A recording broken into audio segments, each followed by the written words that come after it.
Microsoft and Xbox just laid out the future of gaming. There's a ton of announcements here we have to talk about, from how many exclusives we can expect in the next year, when Starfield might release, xCloud updates, and so much more. Let's get into it.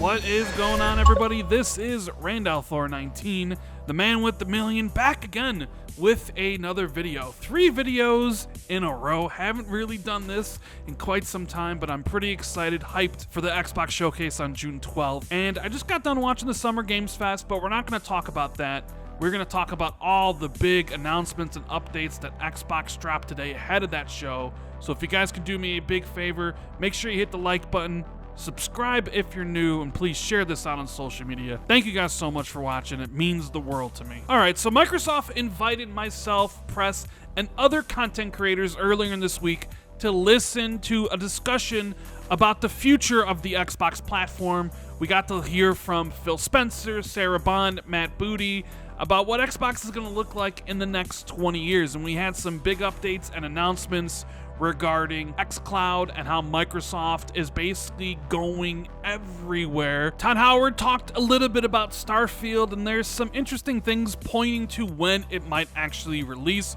We got an update regarding Activision Blizzard and what games might be multi-platform and what games we may see exclusive once the deal closes. But I actually wanted to start off talking about something that a lot of Xbox fans have been wondering ever since Starfield and Redfall have gotten delayed, and that's basically structured around how many exclusives are we going to be getting in the next year. So in a statement to the press, Microsoft described its intent to meet or exceed the number of games it launched in its fiscal year 2022, which included Age of Empires 4, Flight Simulator, Psychonauts 2, Halo Infinite, and Forza Horizon 5. Quote, "Last fiscal, we launched 5 new games across console, PC, and cloud.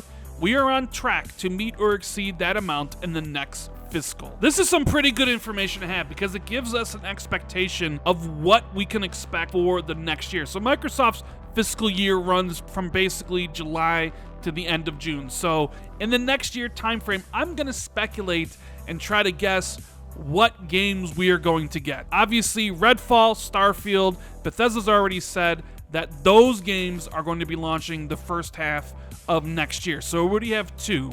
I believe Forza Motorsport is launching this fall, which would give us 3. Josh Sawyer's Pentiment game from Obsidian, I also believe is launching this fall, which would give us 4 games. And then we have an Xbox Global Publishing title called As Dusk Falls, which I also think is releasing this year, which would be number 5. So that would meet what Xbox released last year.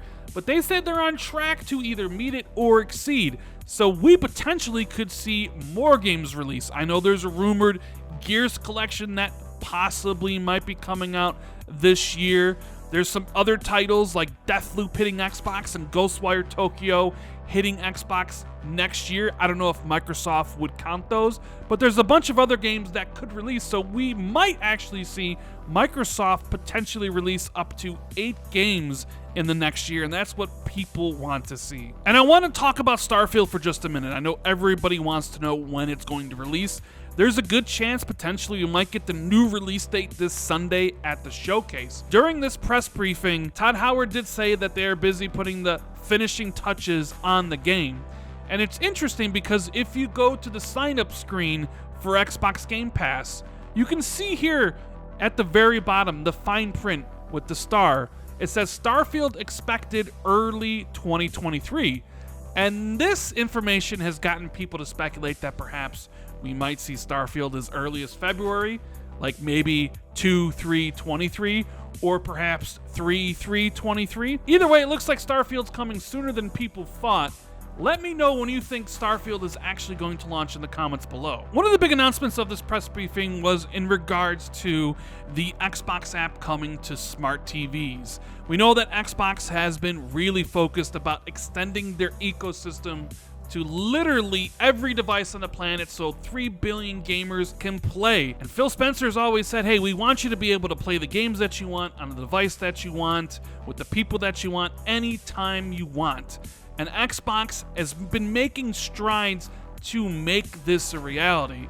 They have 2 consoles, the Xbox Series X and the Xbox Series S, but you can play everything on the PC. xCloud has been a thing now for a couple years. You can play your games streaming through the cloud on iOS and Android as well as PC, but starting at the end of this month, you'll be able to play your games on Samsung's line of 2022 smart TVs. You don't need an Xbox console anymore. All you need is a smart TV to be able to play a lot of the games that Microsoft has on offer. So you can see here their big announcement, how they're bringing the Xbox app to Samsung's 2022 smart TVs, and they're just starting off with Samsung's 2022 smart TVs. They'll definitely be bringing the app to other TV manufacturers over time, but they're starting off with Samsung right now. So you'll be able to play hundreds of games through your Game Pass Ultimate library and Fortnite without a subscription. They talk about how it's going to be a seamless experience, that you can access the Xbox app through the Samsung Gaming Hub. And if you're a Game Pass Ultimate member, you can play loads of great cloud-enabled games, or you can jump into Fortnite without a subscription. And this is the future of Xbox, but it gets even better than that because people have always been wondering, hey, it's great that I can play these Game Pass titles streaming through the cloud, but I actually own a whole bunch of digital games. Why can't I play my own games that I've purchased through the cloud?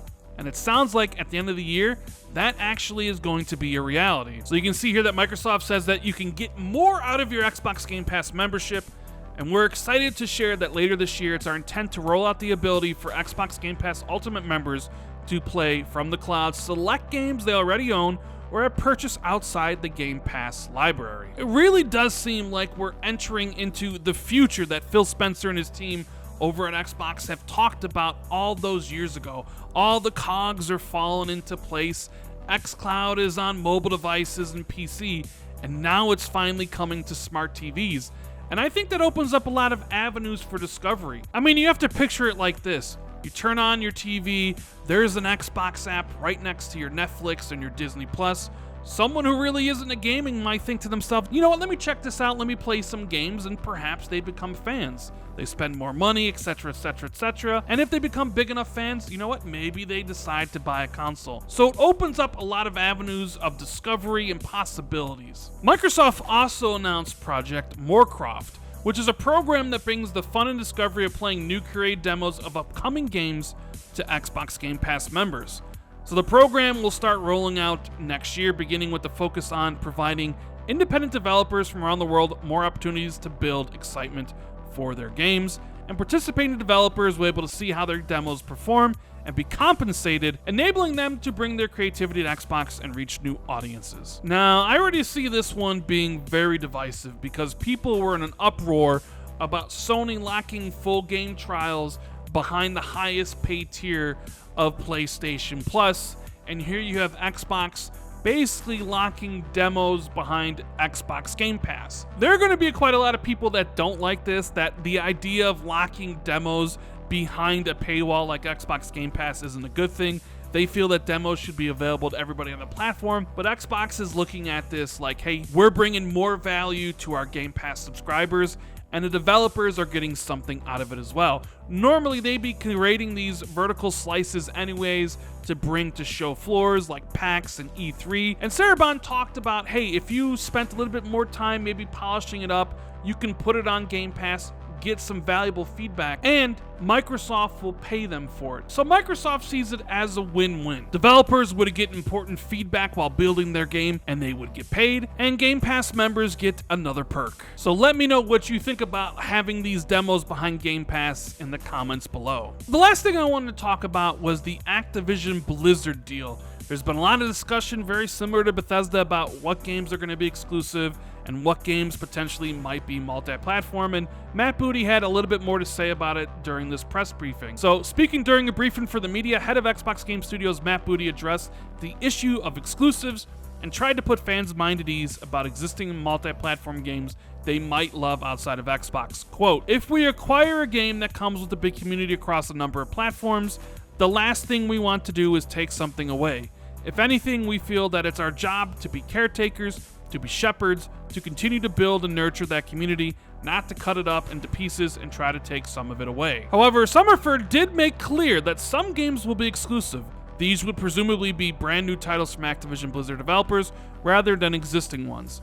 The philosophy for how Xbox will look at Activision Blizzard games on Game Pass appears to be much more straightforward. Corporate Vice President Sarah Bond put it simply, quote, "We want to put as many titles as possible from Activision Blizzard into Game Pass when they join us." Honestly, this isn't really anything different than what Xbox has been saying since they acquired Activision Blizzard, that they don't want to take something away from previous platforms. They talked about how Call of Duty will remain on PlayStation. This is only going to reinforce the idea that the big community-focused multiplayer games like perhaps Overwatch 2, Diablo 4, and Call of Duty will remain multi-platform, while brand new titles from Activision Blizzard, like a new Crash, a new Tony Hawk, a new Guitar Hero, that new survival game from Blizzard, like any new IPs that would be made after the deal, would be exclusive to Xbox. But there really isn't any new information here, and Microsoft isn't going to be definitive about it until after the deal closes, because they don't own the company just yet. So yeah, there was definitely a lot of announcements from Xbox today. At least 5 exclusives coming in the next year, xCloud expanding to more countries, coming to smart TV starting with Samsung, and the ability to play the games that you own starting at the end of the year. That is pretty damn cool for the people that enjoy streaming. Future of Xbox is looking pretty damn good. Let me know what you think about all this in the comments below, and as always, if you enjoyed the video, make sure you hit that like button, subscribe if you're new, hit that notification bell, share this out, all that good stuff. Thank you guys so much for watching. I really appreciate it. I'll see you in the next one. Later.